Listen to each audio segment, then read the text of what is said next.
এই রাজনৈতিক দলগুলো মূলত বর্তমান সরকারের ইচ্ছাকে প্রতিষ্ঠিত করার জন্য এই সরকারকে বিভিন্নভাবে সহযোগিতা করছে।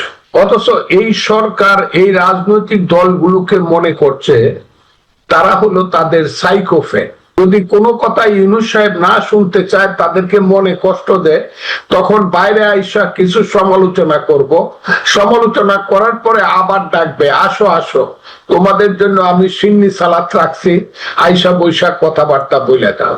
বিএনপি বা বাংলাদেশ জাতীয়তাবাদী দল ডাক দেওয়ার সঙ্গে সঙ্গে দৌড়ায়া মহাসচিব থেকে ধরে স্থায়ী কমিটির সদস্যরা গিয়া বসে কাদের সঙ্গে, যাদের এখন পর্যন্ত রেজিস্ট্রেশন হয়নি। এইসব শিশু বাচ্চারা 500 মিলে ফজলুর রহমানের মতো একজনের ভোট পাবে।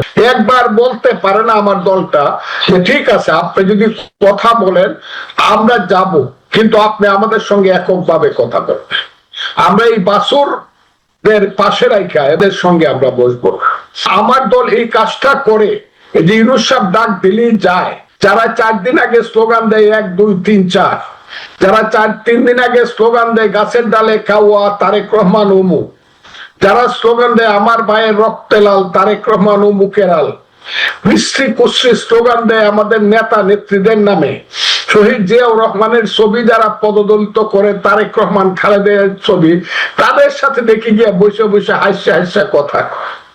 এর নাম যদি রাজনীতি হয়, এই রাজনীতি আমি করি না। প্রত্যেকের জন্য রাস্তায় নামা ইউনূস সাহেব এই দেশকে ধ্বংস করে দিবে।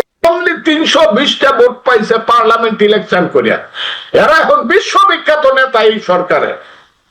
মেম্বারই পাস করতে পারবো না, সে বলে 300 সিট পাইবো এনসিপি।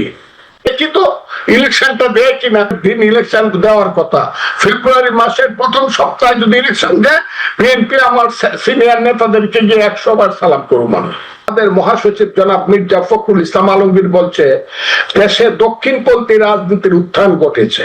বাঙালি জাতীয়তাবাদী শক্তি একটা রাজনীতি হতে হবে, যে রাজনীতির স্লোগান হবে তোমার আমার ঠিকানা পদ্মা মেঘনা যোগ, তুমি কে আমি কে বাঙালি। এই স্লোগানটা থাকতে হবে এই দেশে।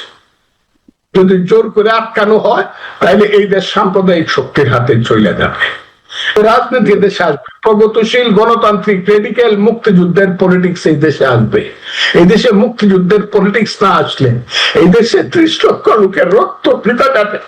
এই দেশ বাঙালি জাতি বেঈমানির সাথে পথে ইতিহাসে প্রতিষ্ঠিত হবে। মুক্তিযুদ্ধের রাজনীতি আসবে, আমি কয়ে দিলাম কথাটা আপনাকে। আমাকে বাইরে ফেলতে পারে, এখনো বাইরে হলে গুলি করে মারে ফেলতে পারে, কিন্তু মুক্তিযুদ্ধের রাজনীতি কিন্তু আসবে, আমি কয়ে গেলাম কথাটা। সেই রাজনীতি খুব দ্রুত আসবে।